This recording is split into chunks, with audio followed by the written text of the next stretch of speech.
Welcome back दोस्तों। आज मैं आपके सामने रिसेंटली रिलीज हुई एक हिंदी लैंग्वेज मूवी को लेकर आया हूँ। इसका नाम है ये मेट्रो। अब मूवी के बारे में बात करें तो सच में आई जस्ट लव इट। मतलब बहुत दिनों के बाद ऐसी फील गुड मूवी देखी। क्लाइमैक्स में एक जबरदस्त सस्पेंस रिवील होता है और इसी तरह मूवी बहुत ही इमोशन के साथ चलने लगती है। मूवी में कुछ ज्यादा मिक्स मसाला मौजूद ही नहीं है, एक शायराना अंदाज से चलती रहती है। सिंपल से स्टोरी लाइन ये है कि दो लोग एक मेट्रो में मुलाकात करते हैं।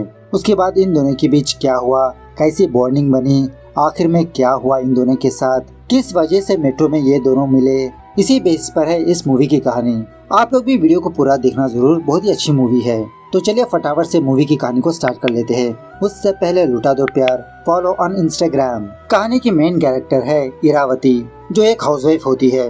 इसके हस्बैंड का नाम होता है उमेश और इन दोनों की 2 संतान होती है। इरावती के बारे में बात करें तो इरावती ट्रेन में ट्रैवल करने से बहुत डरती रहती है और इसी तरह इसकी लाइफ में थोड़े इनसिक्योरिटीज इश्यूज होते हैं। इन्हीं इनसिक्योरिटीज की वजह से ये अपनी पर्सनल बातें दूसरों को शेयर नहीं करती, क्योंकि अगर ये दूसरों को शेयर करेगी तो वो लोग इसको जज करेंगे। देखा जाए तो इरावती अपनी लाइफ में बहुत ही हैप्पी होती है अपनी फैमिली के साथ। उमेश भी इसका अच्छी तरह से ख्याल रखते रहता है। लेकिन जब इरावती अपने प्रॉब्लम्स के बारे में उमेश को शेयर करती है तो उमेश यही कहने लगता है कि तुम्हारे प्रॉब्लम्स बहुत ही छोटे हैं। दूसरों की नजरिए में वो प्रॉब्लम्स छोटे ही हो सकते हैं, लेकिन इरावती के लिए वो सारे बहुत बड़ी प्रॉब्लम्स है। और इसी तरह जब उमेश अपने काम में बहुत बिजी रहता है तो इरावती की केयर ही नहीं करता। इरावती को कविताएं लिखना बहुत पसंद होता है। जब इसके मन में कोई कविता आती वो फटाफट से अपनी नोटबुक लेकर उसमें लिखने लगती। इसकी कविताओं को समझने के लिए इसके आसपास कोई भी नहीं होता और उसी तरह दूसरों को दिखाती भी नहीं। सोचने लगती है कि शायद वो लोग इसका मजाक उड़ाएंगे।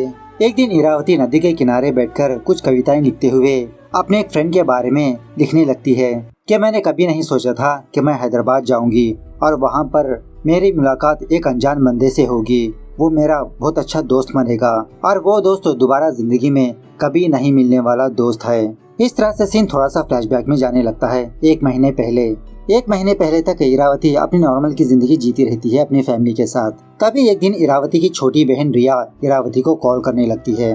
फिलहाल रिया 9 महीने की प्रेग्नेंट होती है। कुछ ज्यादा ब्लीडिंग होने की वजह से रिया फिलहाल हॉस्पिटल में एडमिट हो चुकी होती है। यही बात इरावती को कॉल करके बताने लगती है। 5 दिन पहले ही रिया का हस्बैंड यूएस चला गया कुछ काम होने की वजह से, इसलिए रिया इरावती को कॉल करके इसके पास आने के लिए कहती है। अब रिया हैदराबाद में मौजूद होती है। अपने बहन के लिए तो जाना पड़ेगा, मतलब इरावती को ट्रेन का सफर करना पड़ेगा। अपने हस्बैंड को रिया के बारे में बोलकर इसके साथ हैदराबाद आने के लिए कहती है कि आप मुझे ड्रॉप करके चले जाना। उमेश कहने लगता है कि यहाँ पर मुझे सांस लेने तक भी फुर्सत नहीं है और मैं तुम्हारे साथ हैदराबाद आऊँ। अरे कुछ नहीं होगा इरावती, कितने सारे लोग जर्नी कर रहे हैं। खैर जो भी हो, इरावती हिम्मत जुटाकर हैदराबाद जाने का डिसाइड कर ही लेती है। ट्रेन में बैठने के बाद बहुत घबराती रहती है। जब इरावती छोटी बच्ची थी उस वक्त इरावती अपने फादर के साथ ट्रेन में बैठकर कहीं पर जा रही थी, तो वो ट्रेन किसी स्टेशन पर रुकी थी। तो इरावती का फादर अपने सिगरेट्स लेने के लिए ट्रेन से उतरता है। दुकान के पास ज्यादा भीड़ होने की वजह से इरावती के फादर को थोड़ा बहुत लेट हो जाता है। जब तक ट्रेन स्टार्ट हो चुकी होती है, ट्रेन मूव हो जाने की वजह से इरावती का फादर दूसरे बोगी में चढ़ जाता है और दूसरी तरफ बेचारी इरावती अकेली बैठी होती है। इसको घबराहट होने लगती है। तो उसी दिन से इरावती के मन में ये डर बैठ गया। अब पता नहीं ट्रेन से डरने वालों को कौन सा फोबिया हो जाता है, वो फोबिया होता है इसको। फाइनली इरावती हैदराबाद पहुंचकर रिया से मुलाकात करने लगती है हॉस्पिटल में। रिया भी बहुत खुश होने लगती है। अब नाइट टाइम रिया की देखरेख करने के लिए इसकी बुआ वहाँ पर मौजूद होती है, तो डे टाइम में रिया की देखरेख करने के लिए रिया इरावती को यहाँ पर बुलाती है। फिलहाल इन दोनों के माँ बाप इस दुनिया में नहीं होते। खैर इरावती रिया से कहने लगती है तुम्हारे घर का एड्रेस दो, मैं ऑटो में तुम्हारे घर चली जाऊंगी। रिया कहने लगती है अरे तुम यहाँ से ऑटो से जाओगी तो वो लोग 500 रुपए मांगेंगे, तुम मेट्रो से ट्रेवल करो, बस 50 रुपए में हो जाएगा। अब इरावती को पहले से ही ट्रेन का फोबिया होता है। रोज मेट्रो से ट्रैवल करना मतलब इसके लिए इम्पॉसिबल। रिया समझाने लगती है अरे दीदी वो वाली ट्रेन नहीं है, ये मेट्रो है, बस यूँ बैठी यूँ उतर गई और ऊपर से खर्चा सिर्फ 50 रुपए ही, सोच लो। सो इरावती पैसे बचाने के लिए ठान लेती है कि मेट्रो से ही ट्रैवल करेगी। इस तरह से बहुत ही हिम्मत जुटाकर मेट्रो स्टेशन के पास आती है। लेकिन जब ट्रेन में चढ़ने की बारी आती है तो इरावती बहुत नर्वस होने लगती है, बहुत घबराने लगती है। बेहोश होकर गिरने ही वाली होती है तो तभी बगल वाला एक बंदा इसको पकड़ लेता है। इसका नाम होता है प्रीतम। इरावती को संभालते हुए इसको पानी देने लगता है, थोड़ा बहुत कूल करने लगता है। बाद में इरावती मेट्रो में बैठने के बाद भी बहुत घबराती रहती है। इरावती की सारी घबराहट प्रीतम ऑब्जर्व करते रहता है और इसको समझ में ही नहीं आता और ऊपर से इससे बात भी नहीं कर पाता। खैर प्रीतम को नई नई किताबें पढ़ने का बहुत शौक होता है। हमेशा अपनी पुरानी बुक स्टोर पर जाकर नई नई किताबों को तलाश करते रहता है। तभी वहाँ पर अशोक नाम का एक राइटर भी आता है। अशोक ने काफी सारी किताबें लिखा होता है, लेकिन अब तो इंटरनेट का जमाना है, बहुत ही कम लोग किताबें पढ़ते रहते हैं, जिसकी वजह से अशोक की किताबें सेल ही नहीं हो रही होती।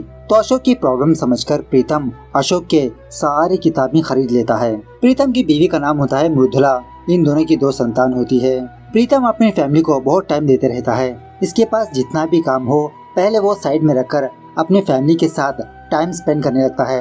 अपने बच्चों के साथ खेलता, अपनी बीवी को टाइम देता, अपनी बीवी की हर एक बात मानता, शिकायत का मौका ही नहीं देता। एक्चुअली प्रीतम बैंक में एक असिस्टेंट मैनेजर होता है। अब प्रीतम अपनी जॉब से थोड़ा सा परेशान सा रहता है। मतलब कस्टमर्स को कैसे हैंडल करना ये इसको पता नहीं होता। थोड़ा इंट्रोवर्ट टाइप का बंदा होता है ये। जॉब छोड़ने की भी सोचते रहता है। तो ब्रांच मैनेजर प्रीतम के पास आकर यही बात समझाने लगता है कि मैं कुछ दिनों बाद रिटायर होने वाला हूँ, मेरे बाद तुम ही मैनेजर बनोगे, बस कुछ दिनों की तो बात है। और इसी तरह वो मैनेजर प्रीतम को एक साइकियाट्रिस्ट के पास जाने की भी एडवाइस देने लगता है।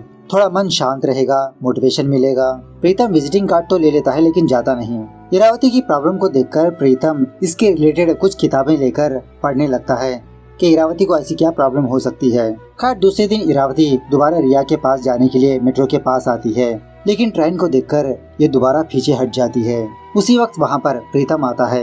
अब जैसा मैंने पहले कहा था कि प्रीतम थोड़ा इंट्रोवर्ट टाइप का बंदा होता है, मतलब नए लोगों से इतना बात नहीं करता। लेकिन इरावती की कंडीशन को देखकर ये खुद इरावती के पास जाकर बात करने लगता है। इरावती भी सेम इंट्रोवर्ट टाइप की बंदी होती है। पहले तो प्रीतम से बात नहीं करती, लेकिन बाद में प्रीतम से बात करने लगती है। इसी बातों ही बातों में दोबारा एक और मेट्रो ट्रेन आती है। तो प्रीतम इरावती के साथ बात करते हुए ये दोनों ट्रेन में एंटर होते हैं। ट्रेन में बैठने के बाद भी इसका डर मिटाने के लिए इसके साथ इधर उधर की बातें करते रहता है। इसी बातों ही बातों में इरावती के पास इसकी कविता की किताब को देखकर इसकी कविताएं पढ़ने लगता है। इरावती की कविताएं प्रीतम को बहुत पसंद आती है। इसकी कविताओं की तारीफ भी करने लगता है। तो काफी दिनों के बाद इरावती की कविताओं को किसी ने समझा, इसके लिए इरावती बहुत खुश होने लगती है। तभी इन दोनों का स्टेशन आने पर ये दोनों ट्रेन से उतर जाते हैं। इरावती तो बहुत खुश होने लगती है कि पहली बार ये बिना डरे ट्रेन में सफर किया। बाद में रिया के पास आकर प्रीतम के बारे में ही बताने लगती है कि ट्रेन में मुझे एक बंदा मिला, उसकी बातों से मुझे पता ही नहीं चला कि मैं ट्रेन में सफर कर रही हूँ। अब हर रोज इरावती और प्रीतम की मुलाकातें होती रहती है, मतलब इन दोनों का टाइम सेम ही होता है। एक दूसरे के बारे में जानने लगते हैं। ऑलमोस्ट इन दोनों के विचार एक दूसरे से मिलते जुलते रहते हैं। प्रीतम पूछने लगता है कि आपने हैदराबाद की ईरानी चाय पी? इरावती कहने लगती है मुझे चाय पसंद नहीं, मुझे फिल्टर कॉफी बहुत पसंद है। तो प्रीतम इरावती को एक अच्छी सी प्लेस पर ले जाकर इसको फिल्टर कॉफी पिलाने लगता है। इस तरह से हर रोज इन दोनों की मुलाकातें बढ़ने लगती है।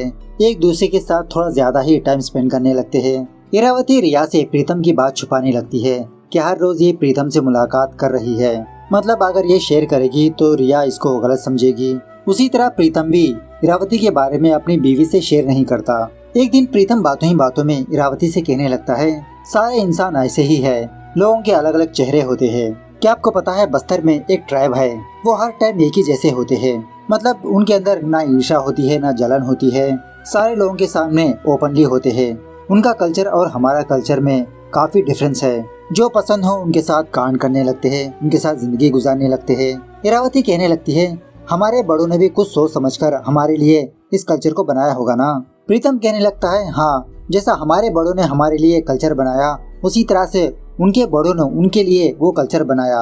उनके लिए वो सही है, हमारे लिए ये सही है। इरावती कहने लगती है कि हर एक इंसान के 2 फेसेस इसलिए होते हैं ताकि दूसरे लोग उनको जज ना करे, शायद कोई उनकी कमियों को देखकर उनका मजाक उड़ाए। तो इसी बात को लेकर इन दोनों के बीच हल्के से बहस होने लगती है। इरावती गुस्सा होकर वहाँ से चली जाती है। हॉस्पिटल आने के बाद रिया थोड़ा गुस्से में होती है।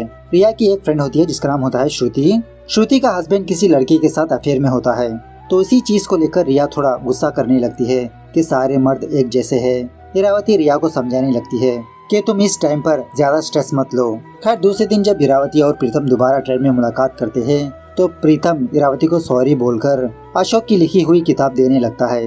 इरावती भी इसको सॉरी बोलने लगती है कि मुझे ऐसा रिएक्ट नहीं होना चाहिए। उस किताब को घर ले जाकर इरावती पढ़ने लगती है तो बहुत भा जाती है ये किताब इसको, बहुत इमोशनल होने लगती है। किताब पढ़ते समय उमेश इरावती को कॉल करने लगता है, लेकिन उस किताब की कहानी में खो जाने की वजह से अपने फोन को भी चेक नहीं करती।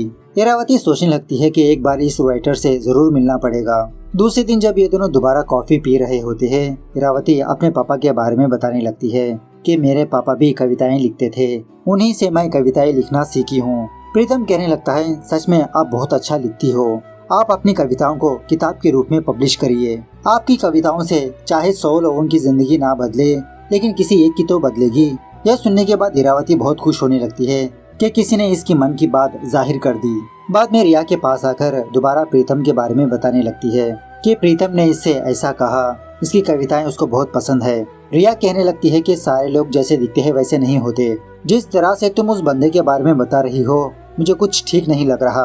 अच्छा है तुम जीजाजी को कॉल करके उनसे बात ही करो। एक दिन इरावती प्रीतम से ये कहने लगती है कि मैं अपने पिताजी के दाह संस्कार देखना चाहती थी, लेकिन देख नहीं पाई। अभी भी मेरे मन में यही इच्छा है कि मैं किसी न किसी दिन शमशान घाट पर जाकर किसी का दाह संस्कार देखूं। प्रीतम अपनी बीवी मृदुला के बारे में भी बताने लगता है, उसकी तारीफ भी करने लगता है कि उसको ये पसंद है वो पसंद है। इरावती कहने लगती है कि आपकी बीवी तो बहुत खुश नसीब है कि उनको आप जैसा पति मिला। उसके बाद रिया एक ही खाना बार बार खाकर बहुत बोर हो चुकी होती है। जब इरावती यही बात प्रीतम को बताने लगती है तो प्रीतम अपने हाथों से एक अच्छी सी डिश बनाकर इरावती को देने लगता है। रिया इस खाने को खाकर प्रीतम की बहुत तारीफ करने लगती है। एक दिन इरावती का बर्थडे होने की वजह से इरावती के बच्चे इरावती को कॉल करके उसको विश करने लगते हैं, लेकिन उमेश वर्क में बिजी होने की वजह से इरावती को विश भी नहीं कर पाता। इरावती बहुत फील होने लगती है। अब प्रीतम ये बात जानकर अपने बैंक को लीव रखकर इरावती को सारा हैदराबाद घुमाने लगता है और उसी तरह उस किताब के राइटर अशोक से भी मिलवाता है। इरावती बहुत खुश होने लगती है, अशोक की बहुत तारीफ करने लगती है कि आपकी किताबों में मुझे मेरी कहानी नजर आती है। फाइनली इरावती को शमशान घाट पर ले जाकर किसी का दाह संस्कार भी दिखाने लगता है। बात यह है कि प्रीतम किसी की अस्थियां लेने के लिए यहाँ पर आता है और वो अस्थियां और किसी के नहीं प्रीतम के दोस्तों के होते हैं। एक एक्सीडेंट में उन चारों की मौत हो गई थी। अपने दोस्तों को याद करके बेचारा प्रीतम बहुत रोने लगता है। इरावती हल्के से इसको दिलासा दिलाने लगती है।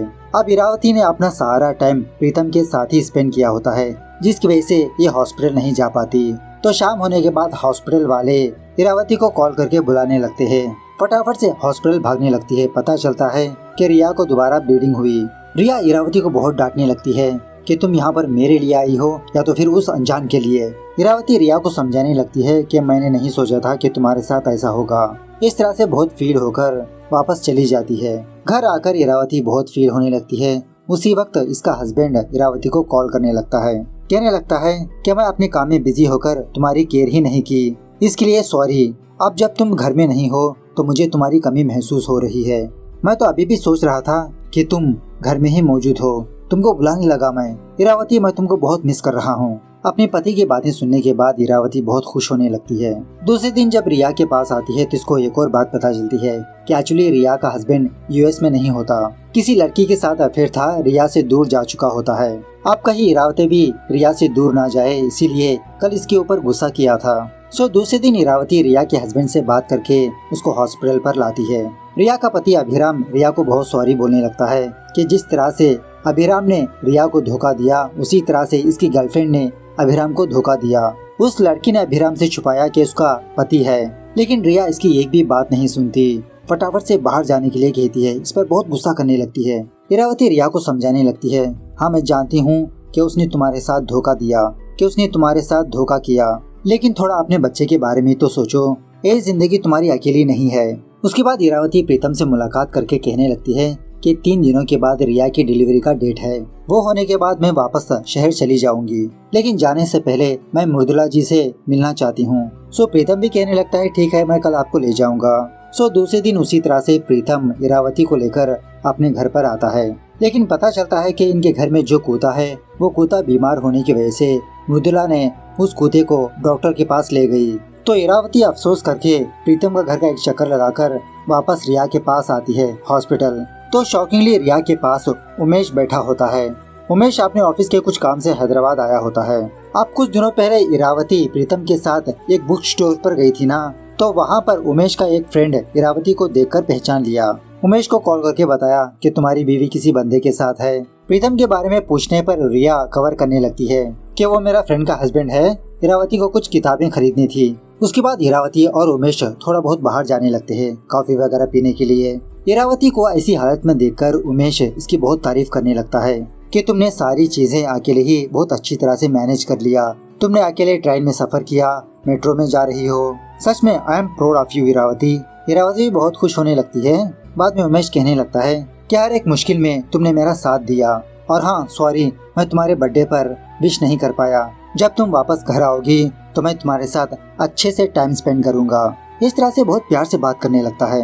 उमेश जाने के बाद में इरावती रिया के पास आकर कहने लगती है कि तुमने उमेश को झूठ क्यों कहा, मैं प्रीतम के बारे में सच बोलने वाली थी। रिया कहने लगती है कि एक लड़का लड़की फ्रेंड्स है तो कोई भी नहीं मानेगा। जीजा जी बहुत अच्छे हैं, मैं नहीं चाहती कि वो तुम पर शक करे। कभी कभार जब तुम प्रीतम के बारे में बात करती हो तो मुझे ही शक होने लगता है। खैर इसी दरमियान में रिया का हस्बैंड रिया के पास आकर इससे माफी मांगते रहता है, इससे बात करने की कोशिश करने लगता है। रिया को थोड़ा टाइम लगने लगता है अपने पति को माफ करने के लिए। दूसरी तरफ इरावती को गिल्ट महसूस होने लगती है कि इसने उमेश को झूठ कहा, प्रीतम के बारे में छुपाया। ठान लेती है कि वो अपने पति को सच बता ही देगी। प्रीतम से कहने लगती है कि हम दोनों के बीच एक अच्छी सी दोस्ती बन गई, लेकिन ये समाज हमारे दोनों के रिलेशनशिप को एक्सेप्ट नहीं करेगा। जब मैं यहाँ से वापस चली जाऊंगी तो मैं दोबारा आपसे नहीं मिलूंगी। तो प्रीतम भी इसकी सिचुएशन को समझकर इसके बच्चों के लिए कुछ खिलौने देने लगता है। बाद में ये दोनों उस मेट्रो ट्रेन से उतरकर आखिरी बार एक दूसरे को देखकर टाटा बाय बाय बोलने लगते हैं। दूसरी तरफ रिया को बेटी पैदा होने पर सारे लोग बहुत खुश होते हैं। इरावती अपनी लिखी हुई कविताएं प्रीतम को देने के लिए आखिरी बार प्रीतम के घर के पास जाती है। यहीं पर इरावती को एक शॉकिंग बात पता चलती है।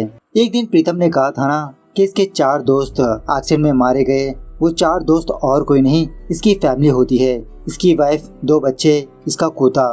तभी वहाँ पर प्रीतम आकर इरावती से कहने लगता है कि आप दोबारा यहाँ पर क्यों आई? हम दोनों के बीच वादा हुआ ना कि हम दोनों दोबारा नहीं मिलेंगे। जब हम दोनों की पहली मुलाकात हुई थी उस दिन मैं मेट्रो के नीचे आकर मरने वाला था, लेकिन आपकी वजह से मैं रुक गया। मैं आपसे बात करते हुए अपने गम को भुलाने के लिए मैंने एक अपनी सुंदर सी दुनिया बना ली थी। उस दुनिया में मेरी बीवी, मेरे बच्चे थे, लेकिन आज आपने उस सच को जान लिया। मेरी इस दुनिया को उजाड़ दिया आपने। इस तरह से इरावती पर गुस्सा करने लगता है।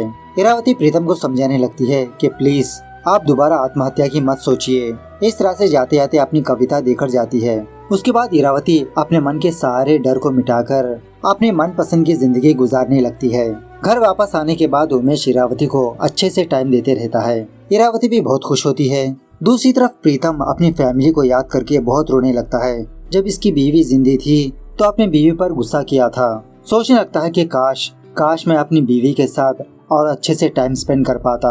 अपने गम को दूर करने के लिए ये किताबें पढ़ने लगता है, लेकिन इसका मन ही नहीं लगता। उसी वक्त प्रीतम इरावती की कविताएं पढ़ने लगता है। इन कविताओं को पढ़ने के बाद प्रीतम के अंदर एक बहुत ही अच्छा सा बदलाव होने लगता है। खैर कुछ दिनों बाद रिया की बेटी का नामकरण होने लगता है। इरावती भी वहाँ पर आती है। फिलहाल इरावती एक छोटी मोटी जॉब कर रही होती है और इसी तरह अपनी लिखी हुई कविताओं को किताब के रूप में पब्लिश कर चुकी होती है। इरावती यही बात प्रीतम को बताने के लिए प्रीतम को तलाश करने लगती है। पहले वो बुक स्टोर जाती है, वहाँ पर नहीं होता। इवन उसके घर तक भी आती है। पता चलता है कि प्रीतम ने अपने घर को बेचकर कहीं पर चला गया। सीन प्रेजेंट डे पर शिफ्ट होता है। इरावती अपनी कविता में कुछ ऐसा लिखने लगती है, कभी कभी 2 लोग रात में गुजरने वाले 2 नाव की तरह होते हैं जो इत्तेफाक से एक दूसरे से मिलते हैं, बाद में जिंदगी में कभी नहीं मिलते। खैर 9 महीनों के बाद प्रीतम को दिखाया जाता है। अपनी पुरानी बुक शॉप पर आता है किताबें खरीदने के लिए। तो दुकान वाला बंदा प्रीतम को इरावती की किताबें देने लगता है।